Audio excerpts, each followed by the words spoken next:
Welcome back. हमने class 11th secretarial practice that is SP का chapter 9 start किया है, business communication skills of secretary.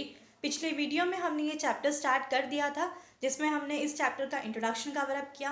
Then हमने meaning and definition समझा business communication का। Then types of communication and methods of communication, ये सारे topics हमने डिटेल में पिछले वीडियो में स्टडी कर लिए हैं। इस वीडियो में हम मेरिट्स ऑफ रिटर्न कम्युनिकेशन, यहाँ से ये टॉपिक स्टार्ट करेंगे। टॉपिक स्टार्ट करते हैं। Let's see what are the merits of written communication. That is, जब भी हम कम्युनिकेशन करते हैं, किसी के साथ में इंटरैक्ट करते हैं, बातचीत करते हैं, बट इन राइटिंग, जब हम लिख के किसी के साथ में कम्युनिकेट करते हैं, बातचीत करते हैं, तो उसके क्या क्या फ़ायदे होते हैं, उसके क्या एडवांटेजेस हैं, ये हम इस टॉपिक में स्टडी करेंगे। टॉपिक स्टार्ट करते हैं। Let's see what are the merits that is advantages of written communication, जिसमें very first point is accurate and precise. Let's see. Written communication is usually drafted with great care. Since written communication is open to verification and its authenticity can be easily challenged, the communicator has to be accurate and factual. क्या होता है जब हम in writing किसी के साथ में communicate करते हैं, इंटरैक्ट करते हैं, जब हम किसी को लेटर लिखते हैं, ऑलराइट, या तो फिर कोई ड्राफ्ट लिख के सेंड करते हैं किसी को, उस वक्त हमें बहुत ज़्यादा ध्यान रखने की ज़रूरत पड़ती है। बिकॉज जब भी हम किसी को लेटर लिखते हैं तो वो लेटर कोई भी पढ़ सकता है, ऑलराइट, बिकॉज इन राइटिंग है तो कोई भी रीड कर सकता है, कोई भी पढ़ सकता है और वेरीफाई कर सकता है उसकी अथॉन्टिसिटी। अथॉन्टिसिटी का मतलब क्या है कि वो सही है कि गलत। जो भी चीज़ें लिखी गई हैं लेटर में, ड्राफ्ट में, कोई कहीं पर भी जो भी चीज़ है, रिपोर्ट है, सर्क्यूलर है, नोटिस है, तो जो भी चीज़ लिखी गई है क्या वो सही है कि गलत है, ऑलराइट, देख के उसको वेरीफाई कर सकते हैं, चेक कर सकते हैं, उसको चैलेंज भी कर सकते हैं। दैट इज़, अगर कुछ गलत लिखा है तो सामने वाला बोल सकता है कि ये गलत है, ऑलराइट, ये फैक्ट नहीं है। इसके लिए जब भी कोई चीज़ लिखी जाती है तो लिखने वाले को ये ध्यान रखना है कि जो भी चीज़ इन रिटर्न लिखी गई है वो ट्रू होनी चाहिए। एक्यूरेट मतलब ट्रू, एंड फैक्ट मतलब एकदम फैक्ट, एकदम सही चीज़ें उसमें मेंशन की जानी चाहिए, alright. Therefore in written communication there is an insistence on greater accuracy and precision. इसीलिए जब भी कोई चीज़ लिख के कम्युनिकेट की जाती है, लेटर्स या ड्राफ्ट लिखे जाते हैं और किसी और को सेंड किए जाते हैं, तो जो भी लिखता है लेटर, ड्राफ्ट डालता है, तो उसके ऊपर बहुत ज़्यादा इंपॉर्टेंट रखा जाता है, ध्यान दिया जाता है कि जो भी चीज़ लिखी है वो एकदम एक्यूरेट, एकदम ट्रू होनी चाहिए और एकदम प्रिसाइज मतलब टू द पॉइंट, बिना किसी मिस्टेक की होनी चाहिए, alright. Next is reread many times. इसका क्या मतलब है, reread many times, that is हम बार बार पढ़ सकते हैं। और जब भी चीज़ हम लिख के किसी को सेंड करते हैं, कम्युनिकेट इन राइटिंग जब करते हैं, उस वक्त हम बार बार रीड कर सकते हैं, alright. Let's C, the receiver of a return communication can go over the message at any time again in the future. That is, जो भी चीज़ इन राइटिंग होती है वो हम बार बार पढ़ सकते हैं, फ्यूचर के लिए भी रख सकते हैं स्टोर करके, और जब टाइम मिले फ्यूचर में भी उसको रीड कर सकते हैं, alright. He can read till he thinks he has properly understood it. या तो फिर अगर कोई लेटर है, कोई नोटिस है, एक बार पढ़ा नहीं समझ में आया, हम फिर से पढ़ के उसको समझने की कोशिश करते हैं, और तब तक पढ़ते हैं जब तक हम उसे समझ नहीं लेते, ऑलराइट। दैट इज़ क्या होता है कि जो भी चीज़ इन राइटिंग होती है, रिटर्न में होती है, वो हम उसको बार बार पढ़ते हैं जब तक हमें समझ में नहीं आती। वही चीज़ ओरल कम्युनिकेशन में नहीं हो सकता, क्योंकि एक बार हमने बोल दिया और सामने वाले को नहीं समझा तो वो एक बार और पूछ सकता है, तो हम उसे 2 बार समझा सकते हैं, 3 बार समझा सकते हैं, बट बार बार नहीं समझा सकते, ये पॉसिबल नहीं है, राइट। बट अगर वही चीज़ अगर लिख के दी होगी तो वो बार बार पढ़ सकता है जब तक उसको समझ में नहीं आता, तो ये एक एडवांटेज है। Next is permanent record, that is written communication becomes a permanent record of the organization and can prove very useful for the future reference. That is, जो भी चीज़ इन राइटिंग लिखकर किसी को सेंड की जाती है, लेटर्स हो गए, ड्राफ्ट हो गए, तो ये सारी चीज़ें क्या होती है, एज अ परमानेंट रिकॉर्ड होती है। मतलब हम उसको एज अ रिकॉर्ड रख देते हैं कंपनी में, ऑर्गेनाइजेशन में, और उसको फ्यूचर रेफरेंस के लिए भी यूज़ कर सकते हैं। मतलब फ्यूचर में अगर कभी कोई यूज़ आता है तो हम उसको यूज़ कर सकते हैं एज अ रेफरेंस, ऑलराइट। मतलब कोई भी चीज़ जो इन राइटिंग होती है वो परमानेंट रिकॉर्ड होता है और बाद में भी उसका यूज़ हो सकता है। Next is documentary evidence. Written communication is acceptable as a legal document and as legal evidence also. That is, जो भी चीज़ इन राइटिंग होती है वो डॉक्यूमेंट्री एविडेंस होती है, मतलब एज अ प्रूफ भी हम उसको यूज़ कर सकते हैं कहीं पे। मतलब अगर कोई चीज़ है, कोई बुक है, कोई लेटर है, कोई रिपोर्ट है, नोटिस है, तो हम क्या कर सकते हैं उसको, अगर किसी ने बोला कि ये सामने वाले ने नहीं बोला है, तो हम उसको बोल सकते हैं ना कि लिख के मुझे दिया गया था। ऑलराइट, तो मतलब क्या है, हमारे पास एक प्रूफ है, रिटर्न में प्रूफ है और ये हम दिखा सकते हैं, तो वो क्या है, लीगल डॉक्यूमेंट हो गया, कानूनी दस्तावेज भी बन सकता है वो। ऑलराइट, एक एविडेंस बन सकता है, एक प्रूफ बन सकता है। तो रिटर्न कम्युनिकेशन हमेशा यूजफुल होता है, और जब भी ऑफिशियल काम होता है, चाहे वो ऑफिस में हो या कोई ऑर्गेनाइजेशन हो, हमेशा ऑफिशियल काम में कोई भी चीज़ हमेशा रिटर्न में ही लिखी जाती है, और कम्युनिकेट हमेशा इन राइटिंग ही होता है। Alright, next is wide access. Written communication is the best channel for communication for conveying information to person living at different places.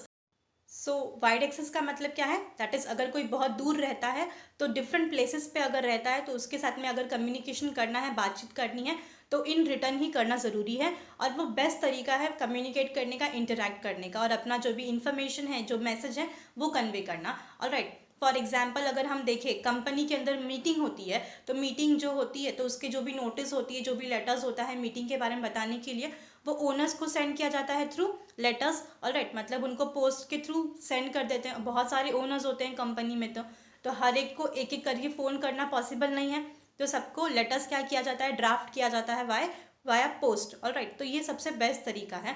बहुत सारे लोग होते हैं, अलग अलग जगहों पे रहते हैं, सबको फ़ोन करना पॉसिबल नहीं होता, तो क्या किया जाता है, लेटर्स लिख कर, या तो फिर लेटर्स जो है वो टाइप किया जाता है एंड ड्राफ्ट कर दिया जाता है। तो रिटर्न कम्युनिकेशन जब भी किया जाता है तो वो काफ़ी बेस्ट तरीका है अगर लोग काफ़ी दूर दूर रहते हैं और अलग अलग जगहों पे रहते हैं तो। Alright, next is no need for personal contact. That is personal contact की कोई भी ज़रूरत नहीं है यहाँ पे। Let's see, it is not necessary for both the parties to be available at the time of communication. That is, अगर हम फ़ोन पे जब बात करते हैं तो दोनों पार्टीज़ का रहना ज़रूरी है, तो ही हम कम्युनिकेट कर सकते हैं, बातचीत कर सकते हैं। बट इन रिटर्न कम्युनिकेशन ये ज़रूरी नहीं है कि हम, क्योंकि हम लेटर लिख रहे हैं तो लेटर लिख रहे हैं, कोई रिपोर्ट या नोटिस अगर सेंड कर रहे हैं तो हमने सेंड कर दिया, लेकिन ज़रूरी नहीं है कि जब हमने सेंड किया तो सामने वाला वहाँ पे मौजूद होना चाहिए। ये कुछ ज़रूरी नहीं है। जब भी कम्युनिकेशन होती है इन राइटिंग, तो दोनों पार्टी का एक साथ में फ्री होना ये ज़रूरी नहीं है। It is because under this form of communication message can be send to the one concern person which can be read when the receiver gets the spare time. Because यहाँ पे क्या होता है, कम्युनिकेशन जो हो रही है, बातचीत जो हो रही है, वो इन राइटिंग हो रही है।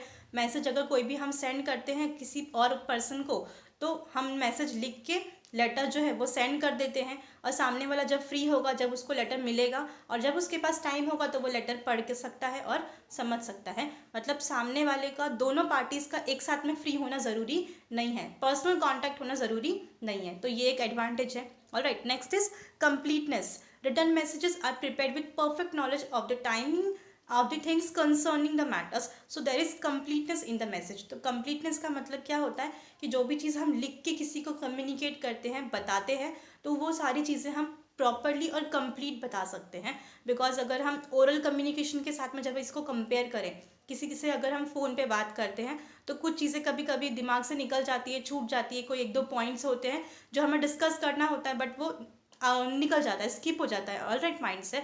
बट ये रिटर्न कम्युनिकेशन में नहीं होता, बिकॉज हम पहले पॉइंट्स नोट डाउन करके रखते हैं कि कौन कौन सी चीज़ें हमें लिखनी है, सामने वाले को बतानी है। उसके बाद हम सारी चीज़ें डिटेल में लिखते हैं, एक बार उसको फिर पढ़ते हैं एंड देन फिर सेंड करते हैं। मतलब जो भी मैसेज होता है वो कंप्लीट जाता है सामने वाले के पास। ऑलराइट, तो हमेशा रिटर्न मैसेज में चीज़ें पूरी कंप्लीट होती है। Next is economical. इकोनॉमिकल का मतलब यहाँ पे होता है चीप, सस्ता। तो जो भी चीज़ रिटर्न में होती है वो सस्ती पड़ती है हमें। Alright, let's see how. If the receiver of the message is at a very far place away, then this method is economical as postal and courier charges are quite nominal. तो अगर हम देखें तो अगर टेलीफोन से बात करना है तो आज के मॉडर्न टाइम में तो चलो ठीक है, रेट्स बहुत रीजनेबल है। ऑलराइट, बट पहले के टाइम में तो ऐसा नहीं था। ट्रेडिशनल टाइम में टेलीफोन चार्जेस काफ़ी ज़्यादा थे, फ़ोन के जो चार्जेस थे वो भी काफ़ी ज़्यादा थे, तो महंगे पड़ते थे अगर हमें टेलीफोन से बात करनी होती थी तो। बट आज के टाइम में okay, it is affordable. Alright, तो क्या किया जा सकता है, पहले के टाइम में अगर किसी के साथ में कम्युनिकेट करना था, बात करनी थी, तो लोग लेटर्स लिखते थे और कुरियर कर देते थे, पोस्ट कर देते थे, और कुरियर और पोस्टल चार्जेस जो थे वो काफ़ी नॉमिनल थे, रीजनेबल रेट थे, काफ़ी सस्ते पड़ते थे। ऑलराइट, तो लोग मोस्टली लिखकर मैसेज के थ्रू ही सामने वाले के साथ में कम्युनिकेट करते थे। Alright, nowadays email are more popular method of written communication. But अभी टाइम अगर चेंज हो गया है तो लोग मोस्टली लेटर्स नहीं सेंड करते हैं, मोस्टली आज लोग ईमेल सेंड करते हैं अगर किसी के साथ में कम्युनिकेट करना है, बातचीत करना है, and that too in writing. Alright, next is, तो यहाँ पे ये जो पर्टिकुलर टॉपिक था वो कंप्लीट हुआ है, that is merits of written communication. Next is modes of electronic communication. अब इलेक्ट्रॉनिक कम्युनिकेशन के क्या क्या अलग अलग तरीके हैं। अगर इलेक्ट्रॉनिक वे में हमें किसी के साथ में कम्युनिकेट करना है, बातचीत करनी है, तो कौन कौन से हमारे पास मोड्स हैं, लेट्स सी। यहाँ पे एक छोटा सा चार्ट भी गिवन है, दैट इज़ ईमेल है, वेबसाइट्स है, ब्लॉग्स है, then social media networks, mobile cellular phones, video conferencing. तो ये सारी चीज़ें क्या है, इलेक्ट्रॉनिक कम्युनिकेशन के, ये सब इलेक्ट्रॉनिक मीडियम है जिसके साथ में हम इलेक्ट्रॉनिकली सामने वाले के साथ में कम्युनिकेट कर सकते हैं, बातचीत कर सकते हैं। ऑलराइट, लेट्स सी, एक एक करके पॉइंट स्टडी करते हैं। Very first is email. तो यहाँ पे ईमेल का मतलब क्या है, ऑब्वियसली सभी को पता है ईमेल का मतलब क्या होता है।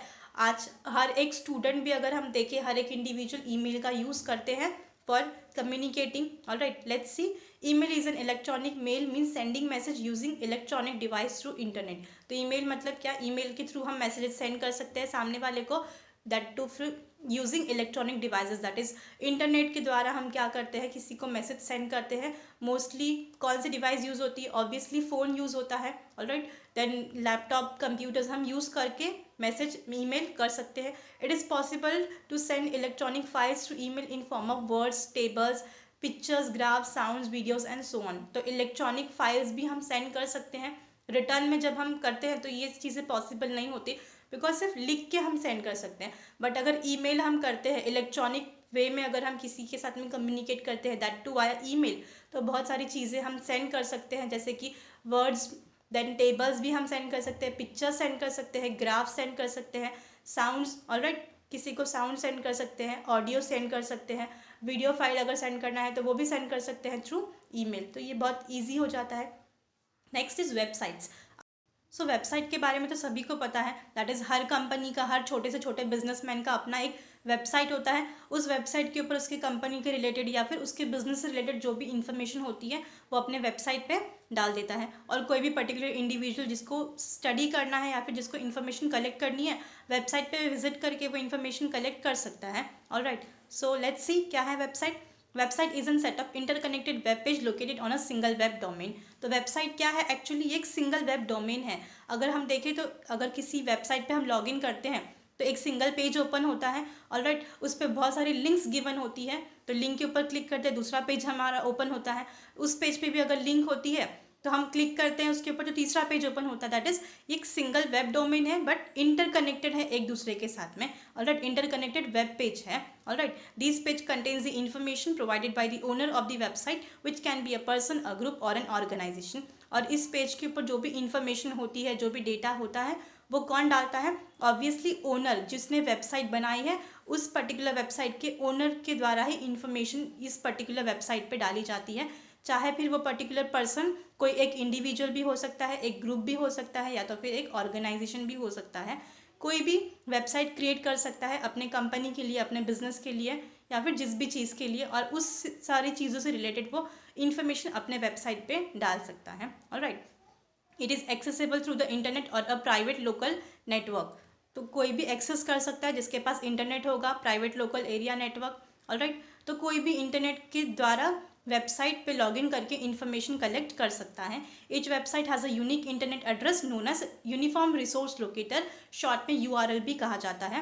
दैट इज़ हर एक वेबसाइट का अपना एक यूनिक इंटरनेट एड्रेस होता है जिसे URL कहा जाता है। Each website starts with www। तो हर एक वेबसाइट का जो एड्रेस होता है वो www से ही स्टार्ट होता है, जिसे वर्ल्ड वाइड वेब कहते हैं। Alright, next is blog. अब ब्लॉग क्या है, let's see. A business blog is a business blog, that is short में B ब्लॉग कहते हैं, is a website for publishing informal online article that are either included in a company's internal communication system or posted on the internet for the public to read. तो blogs जो होते हैं वो business blogs जो है उसे B blog कहते हैं। ऑब्वियस है, जो भी इंफॉर्मेशन है, चाहे इनफॉर्मल हो या तो फिर फॉर्मल हो, कंपनी के लिए हो, that is internal communication.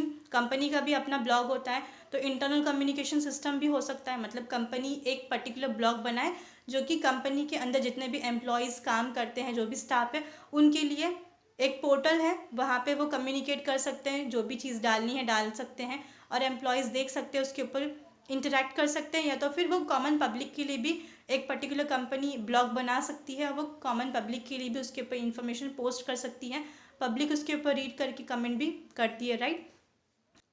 A business blog में ऑल्सो भी refer to as a corporate blog और अ कॉर्पोरेट वेब ब्लॉग। तो बिजनेस ब्लॉग को हम कॉर्पोरेट ब्लॉग या तो फिर कॉर्पोरेट वेब ब्लॉग भी कह सकते हैं। Alright, next is social media network. अब सोशल मीडिया नेटवर्क क्या है और किस तरीके से हम सोशल मीडिया नेटवर्क के थ्रू कम्युनिकेट कर सकते हैं, let's C. Social media are online interactive groups created using advanced mobile and web based technologies। तो सोशल मीडिया क्या है? एक्चुअली सोशल मीडिया का यूज़ करके हम ऑनलाइन इंटरैक्टिव ग्रुप्स जो हैं वो क्रिएट कर सकते हैं।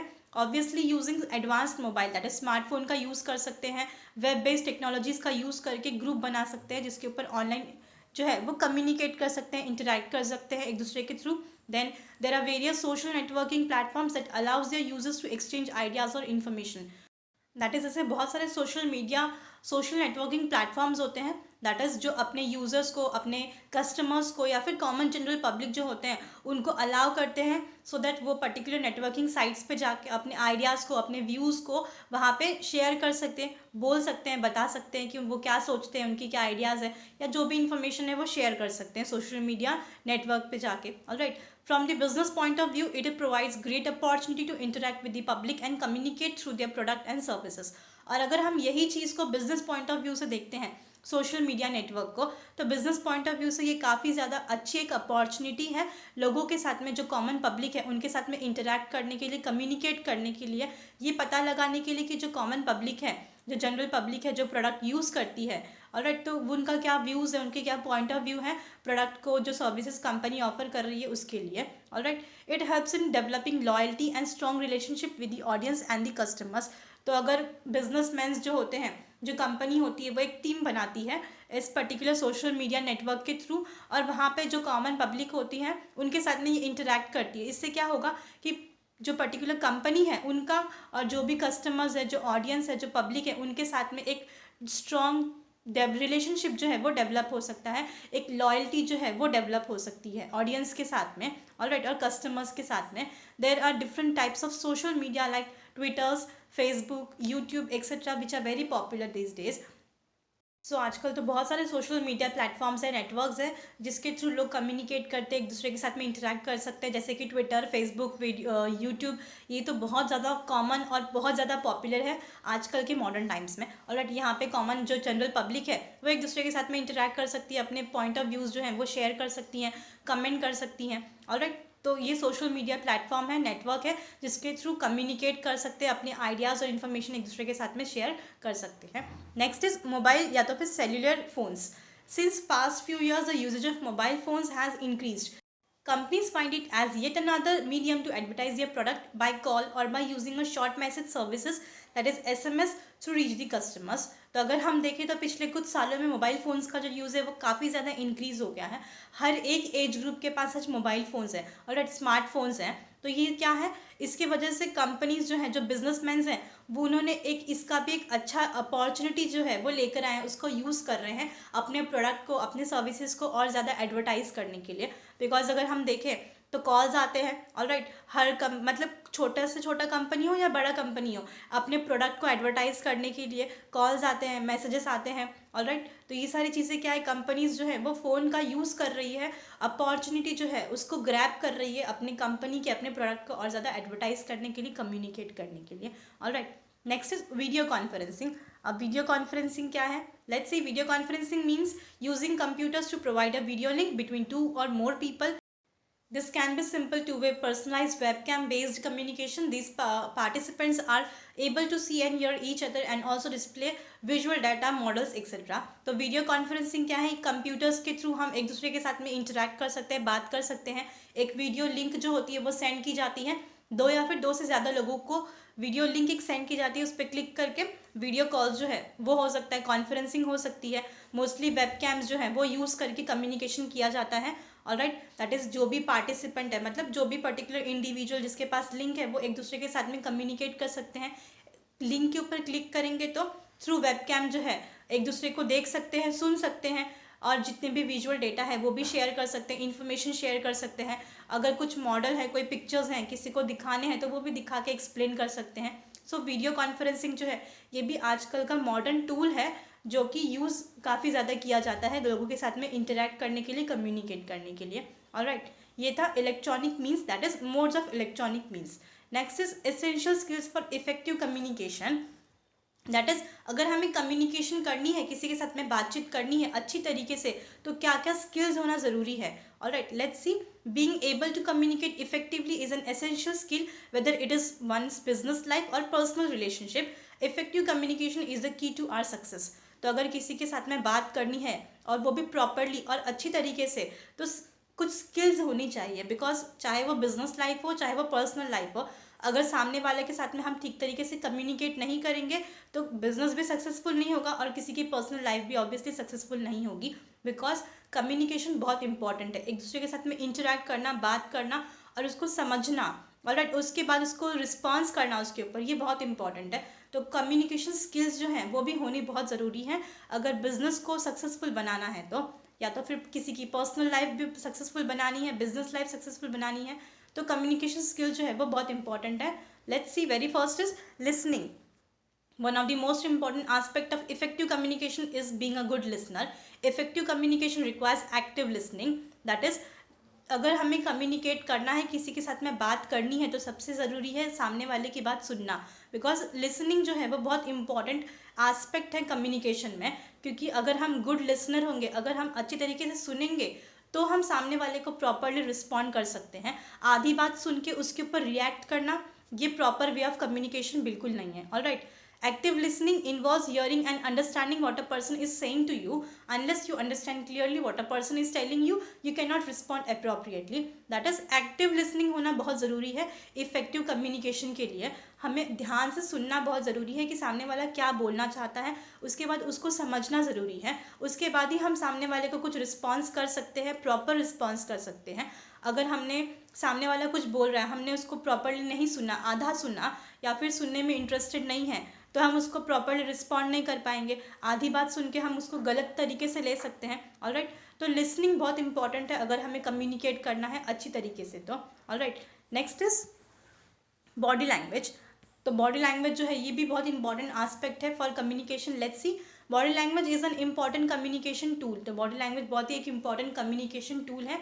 Body language should help convey words. Other factors to be considered are thinking like the tone and the pitch of voice, hand gestures and ensuring eye contact. तो body language बहुत ही important tool है, बहुत important aspect है। अगर जब हम किसी के साथ में बात करते हैं, कम्युनिकेट करते हैं, तो जो हम बोलना चाहते हैं वो हम अपने बॉडी लैंग्वेज के थ्रू भी सामने वाले को समझा सकते हैं। ऑलराइट, जिसमें बहुत सारी चीज़ें इंक्लूड होती हैं, जैसे कि tone and pitch of the voice. हमारा जो वॉइस है, कभी ज़ोर से बोल सकते हैं, कभी धीरे बोल सकते हैं, कभी नॉर्मल बोलते हैं। तो वॉइस का जो पिच है, ज़ोर से, स्लो, तो ये भी बताता है कि सामने वाले का मूड किस तरीके से, वो गुस्से में है, वो शांत है, वो नॉर्मल है। ऑलराइट, हैंड जेस्चर्स मतलब सामने वाला जब बात करता है तो वो अपने हाथ बहुत ज़्यादा हिलाता है, या फिर हाथों के साथ में जेस्चर्स करके भी बता सकता है। देन आई कांटेक्ट किस तरीके का है, अच्छा है, नहीं है। अगर सामने वाला सुनने में इंटरेस्टेड है तो वो आई कांटेक्ट मेंटेन करेगा, नहीं इंटरेस्टेड है तो वो यहाँ वहाँ देखेगा। तो बॉडी लैंग्वेज बहुत सारी चीज़ें बताता है और बहुत इंपॉर्टेंट एस्पेक्ट है कम्युनिकेशन के लिए। Alright, next is clear and concise. Message should be conveyed by using a few words as possible, whether in person or via telephone or email. तो अगर हमें किसी के साथ में बात करनी है, जब भी हम मैसेज कन्वे करते हैं किसी को, तो बहुत कम वर्ड्स में, फ्यू वर्ड्स में ही हमें मैसेज जो है वो सामने वाले को कन्वे करना बहुत ज़रूरी है। चाहे हम सामने वाले से फेस टू फेस बात कर रहे हों, चाहे टेलीफोन पे, चाहे वो ईमेल पे कर रहे हों। Alright, message should be clear, concise and direct. That is, message जो है वो क्लियर होना चाहिए, कन्फ्यूजन नहीं होनी चाहिए, कंसाइज एकदम शॉर्ट में होना चाहिए, और उसमें पूरा का पूरा मैसेज जो है वो कंप्लीट होना चाहिए और डायरेक्ट होना चाहिए। कोई भी इनडायरेक्ट कन्वर्सेशन नहीं होनी चाहिए, कंफ्यूजिंग वर्ड्स उसमें नहीं होने चाहिए, या फिर डबल मीनिंग आए या फिर मल्टीपल मीनिंग आए, ऐसा कोई वर्ड्स यूज़ करना नहीं चाहिए। Avoid using excessive words before speaking, give some thought to the message to be conveyed, this will prevent causing any confusion. तो ज़्यादा से ज़्यादा वर्ड यूज़ करना जो है उसे हमें अवॉइड करना है। देन अगर हम कोई चीज़ बोलते हैं तो उसके पहले कुछ सेकंड्स के लिए सोचना बहुत ज़रूरी है, सो दैट हम प्रॉपरली सामने वाले को आंसर दे सकें। ऑलराइट, इसके वजह से कन्फ्यूजन क्रिएट नहीं होगा और कम्युनिकेशन जो है वो प्रॉपरली अच्छी तरीके से हो सकता है। Next is personable. When communicating face to face with someone, use friendly tone and ask personal questions. This helps in creating a personal touch. तो जब हम सामने वाले के साथ में फेस टू फेस बात कर रहे हैं, कम्युनिकेट कर रहे हैं, तो बहुत ज़रूरी है कि सामने वाले के साथ में फ्रेंडली टोन में बात करना. अगर हार्श टोन में बात करेंगे या फिर एकदम सीरियस टोन में बात करेंगे तो सामने वाले को इंटरेस्ट नहीं होगा बात करने में, चाहे फिर वो बिजनेस की बात हो, चाहे फिर वो पर्सनल बात हो. ऑलराइट, तो फ्रेंडली टोन यूज़ करना बहुत ज़रूरी है. पर्सनल क्वेश्चंस जो है वो करना ज़रूरी है, सच एज कि how are you fine, hello. तो ये सारी चीज़ें क्या है, एक फ्रेंडली टोन जो है, ये फ्रेंडली जेस्चर जो सामने वाले को बताता है, जिससे कम्युनिकेशन जो है वो और अच्छी तरीके से हो सकता है. ऑलराइट, क्योंकि जब भी हम किसी के साथ में बात करते हैं, अगर वो बिजनेस पॉइंट ऑफ व्यू भी हो, तो पर्सनल टच होना बहुत ज़रूरी है कम्युनिकेशन में. Next is confident. For effective communication confidence is needed. तो जब भी हम किसी के साथ में कम्युनिकेट करते हैं, बात करते हैं, तो कॉन्फिडेंस होना बहुत ज़रूरी है. Making eye contact using a firm but a friendly tone are ways of showing confidence. तो जब हम किसी से बात करते हैं फेस टू फेस अगर है, तो आई कांटेक्ट मेंटेन करना बहुत ज़रूरी है. और टोन जो है, हमारा जो वॉइस है उसमें फर्मनेस होनी चाहिए और फ्रेंडली टोन भी होना चाहिए उसके साथ साथ में, जिससे पता चलता है सामने वाले को कि जो भी बात कर रहा है वो एकदम कॉन्फिडेंस के साथ में बात कर रहा है. Alright, next is empathy. अब एम्पैथी क्या होता है, let's see. Empathy is a skill of being able to understand and share the feeling of another person. तो एम्पैथी का मतलब होता है यहाँ पे कि हम सामने वाले के साथ जब बात करते हैं तो उसका पॉइंट ऑफ व्यू क्या है, या फिर वो क्या सोचता है, उसकी सिचुएशन क्या है, उसको हमें समझना है. ऑलराइट, हम सामने वाले को ये बताते हैं कि हम आपकी जो सिचुएशन है वो समझ सकते हैं, आपकी जो फीलिंग्स है वो हम समझ सकते हैं. Alright, empathy can be shown with the use of appropriate words और एक्शन. तो एम्पैथी मतलब हम बोल सकते हैं सामने वाले को कि हाँ वही, I understand your emotions, I understand your words. तो ऐसे सब वर्ड्स हम यूज़ करके सामने वाले को बोल सकते हैं कि आपकी जो सिचुएशन है, आपका जो प्रॉब्लम है वो हम समझ रहे हैं, आपकी क्या फीलिंग्स है वो हम समझ सकते हैं. तो ये एम्पैथी बताना भी बहुत ज़रूरी है कम्युनिकेशन के टाइम पे. ये भी एक स्किल है of a good and effective communication. Alright, next is give and receive feedback. तो फीडबैक देना बहुत इंपॉर्टेंट है, obviously business point of view. Giving and receiving appropriate feedback is an essential communication skills. Feedback helps in improving the performances. That is, अगर किसी के साथ में बात करते हैं, mostly business point of view अगर हम देखें, तो सामने वाले को फीडबैक देना और फीडबैक रिसीव करना बहुत इंपॉर्टेंट और बहुत ज़रूरी है. ये एक इम्पॉर्टेंट कम्युनिकेशन स्किल है, क्योंकि फीडबैक से हमें मालूम पड़ता है कि हम कहाँ पे कमी लैग कर रहे हैं, कहाँ पे कमी है और कहाँ पे इम्प्रूव करना है. तो इसके वजह से फीडबैक से परफॉर्मेंस के अंदर हमारे इम्प्रूवमेंट आ सकता है. ऑलराइट, दैट इज़ कहाँ पे हमें कमी आ रही है, कहाँ पे कोई चीज़ लैग कर रहे हैं, तो हम उसको बाद में और अच्छी तरीके से इम्प्रूव कर सकते हैं, उसको और बेटर कर सकते हैं. ऑलराइट, सो यहाँ पे ये पूरा का पूरा जो टॉपिक था वो कंप्लीट हुआ हमारा, that is effective communications. So total 7 points थे, तो यहाँ पे स्टॉप करते हैं. Next is role of secretary in business communication. Important topic है ये, हम नेक्स्ट वाले वीडियो में कवर अप कर लेंगे. ऑलराइट, सो आई होप आपको इस वीडियो का पूरा टॉपिक जो था वो समझ में आया होगा. So thank you for your time.